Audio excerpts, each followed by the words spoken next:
what's up, Rockstars? Welcome into the channel. I got asked again because it's getting a lot of attention. Is it worth it to do WhatsApp overselling on a platform like Poshmark or Etsy or eBay or what have you?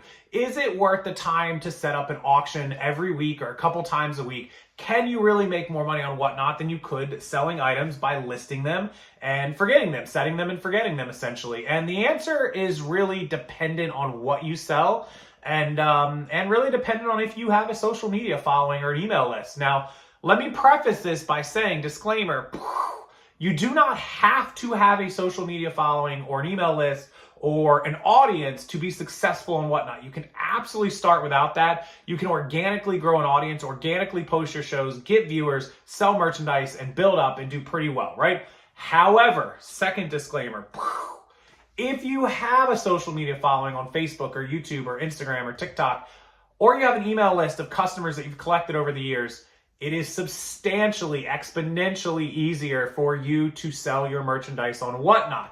And in the event that you have that audience, I believe that WhatNot, depending on what you sell, can be more lucrative than selling on a standard e-commerce platform because of the slowness of the sites right now, the bad search glitches we see, the returns, the customers. There's a ton of reasons that WhatNot can absolutely be better than a standard platform. What I thought would be the easiest way is to take a lot of what you guys sell, the average sale prices and the breakdown and the profits, and show it to you on one side of the spectrum versus what you can expect on WhatNot once you have a consistent audience and you're making consistent sales and you're able to move merchandise versus just setting it and forgetting it. So let's go over to my screen. This is probably the easiest way I can show you guys how much money you can make on WhatNot in a month versus how much you can make on eBay, depending on how many items you have, what items you have, and how fast you can sell them on one platform, eBay, versus moving out auctions on the other platform. It all comes into play. Cost of goods, amount of inventory, amount of time that you spend, it all matters. So let me give you the baseline that a lot of you can go by, and then you can figure out if it makes sense for you after that. Of course, keeping in mind that these numbers are based on somebody that has a somewhat decent sized social media following, an audience, or an email list, etc. So let's go over and take a look. Okay, so I brought you over here to my screen on my computer to show you guys kind of an eBay versus WhatNot. And as always, this is totally dependent on what you sell, your average sale price, your purchasing ability, all that sort of stuff. But this is just kind of a breakdown to show you why a lot of people are on WhatNot and what they're doing. So let's take an eBay seller that has 1,000 active items listed, 1,000, right? And they're selling 5 per day, which sounds really bad, but it used to be 1% per day was normal. So if you had 1,000 items, you could expect to sell 10 per day, like clothing and shoe sellers. It's really gone down. 0.5% is reasonable. 5-6 items a day is probably what somebody with 1,000 items is selling. If their average sale price is $20, that means they're selling 100 per day or 3,000 per month, which is pretty normal. I mean, that's a normal number for a lot of people. And they're usually working at about 50% profit. Now, with the increase in fees and shipping, it might be a little less, but we'll go on 50% because a lot of people selling $20 items are generally paying like $3 or $4 for them, so 20%. They're giving up about $4 to $5 in shipping, which is another 20%, so that's 40. And then the fees are around 14, 15%. We know that. So that's 55, so that gives them a 45 to 50% profit margin. We'll go on 50% just to be safe, $1,500. Probably a little bit less than that, right? Maybe like $1,400. Okay, the average time they're spending to list 10 items a day with prep, listing, all that sort of stuff, you can expect 2 hours of your time if you're listing 10 or 12 items a day. That's reasonable, right? It shouldn't take you more than 2 hours, and some people might do it faster, but doing it in 1 hour would be pretty fast. If you're listing clothing and you're doing 10 items in 1 hour, like prepping photos and listing them, that's pretty quick. So we'll go with 2 hours, just reasonably, a reasonable amount of time. And then the average time per day to source 10 items. This is where a lot of people eat up their time. If they're thrift sales or thrifting or garage selling or whatever it is, 10 items means you got to source 300 items per month because we just said we're selling 150 items a month. So you got to replace those 150 and you want your store to grow. So you're going to try to list at least 150 more. You want to list 300 items. And if you're doing 10 per day, that's 30 days, obviously, 300 per month. So the store trip to get 20 or 30 items, right? Like how many store trips does it take for you to source 20 or 30 items? Well, let's say you can get that in each of your stores. You're doing good, right?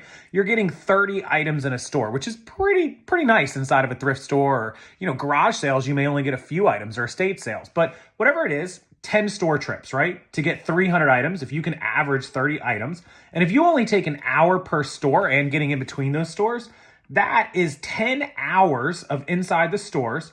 And then we already know 2 hours a day listing, so that's 60 hours. So we're talking about 70 hours per month to basically fund this type of operation. And really, between all the driving and the gas and the maintenance, it really could be about 80 hours per month. And the profit might be a little bit less than 1,500, and you might be spending a little bit more on that percentage. So this is the numbers for like an eBay seller. Now, some of you that sell higher dollar items don't have to go out as much, may not. Again, it's all dependent on what you're doing. But let's just go off of this for a minute, right? 1,500 profit for 70 hours per month, which honestly is only, 20 some odd dollars an hour. And if we're at $1,400 in profit even, we're at $20 an hour. So here's WhatNot, and here's why a lot of people think this is super attractive. Let's say that you do shows at a WhatNot auction with 50 items, and you're doing that 4 times a week, right? We're not gonna do it 7 days, but we're gonna do it 4 days a week, right? That's fair. And let's say 45 of those items sell out of the 50. You have 5 that don't really get bids, they don't sell. And honestly, until you build your following up, it could be less, but let's just go once you have your following up. So you're selling 180 items per week, or 720 items per month. If the average sale price is only $5, just $5 on WhatNot, right? Now you can get items that bid up to $10, $15, $20. Again, this is just an average. You'll have items sell for $1 or $2. You really should have a higher sale price than $5. But if that's all you had in 4 shows a week, you would sell $3,600 in sales. And assuming you could maintain a 50% profit margin, you could make $1,800. How much time does that take? Well, 16 shows per week, if they're an hour-long show, is 16 hours. You're also going to need about half that amount of time to prep the show, to load everything up, get it prepped, all that sort of stuff. So you're going to need another 8 hours. You're going to spend 24 hours live auctioning items and prepping it. Now, you've got to source 720 items per month, which is going to be about 25 store trips, maybe a little bit less, but that's our 25 hours, putting us at a total of 49 hours. We even call it 50 hours a month to do on WhatNot more than what you would do on eBay in an extra 20 to 30 hours. So like an extra 50% of your time on eBay, but you're making less. On WhatNot, you can do it faster and make more. Now, here is where it really makes sense. If you can find a bulk source to ship you merchandise at a reasonable price that you can WhatNot auction, where you don't have to spend this 25, 30 hours a month sourcing, and you could cut it down and just do, 4 shows at like an hour show. That's 4 hours a week plus your prep time, 6 to 8 hours a week. And you could do these kind of numbers. That's more attractive. And your inventory is constantly turning. You're not sitting around waiting for something to sell. You're not constantly having to do feeding the beast and worry about search. And so this is why people are so attracted to WhatNot. And it's a very cool platform, and I love WhatNot. I think it's awesome. I have not pursued it because of the merchandise that I sell. Again, this is all dependent on the merchandise. I certainly have the cost of goods to justify it. My cost of goods can be 50 cents, $1, $1.50. I certainly have the ability. I have the following. I have everything you need for a successful WhatNot operation. I simply don't sell the type of items that people are looking for. I'm not selling vintage shirts and shoes or sneakers or pack opening booster packs of Magic cards or Pokemon or sports cards. That's just not what I do. I sell a very different type of merchandise. Nobody's going to go bid on remote controls or things that I sell. Now, the clothing I sell, maybe I could get people to bid on, and I've thought about it. And I'm considering starting up a once a week WhatNot show for merchandise that I think is worthy of it. We'll see what happens. But that constant turnover in sales is why people are so attractive to WhatNot. So what do you guys think? eBay versus WhatNot? Love to hear down in the comment section as always. I appreciate you watching. This is just kind of my little thoughts on that. And if you have anything to add to it, I'd love to hear it down there. Thank you so much for watching. Make sure you hit that like button, subscribe to the channel. And if you need us to create eBay drafts, Poshmark drafts, you want to get rid of that part of your listing time, let us do it. Email me, rockstarflipper@gmail.com. You provide us the photos and we'll do the rest. I'll get you pricing, details, and everything you need to get started today. Thank you guys. I'll see you next time.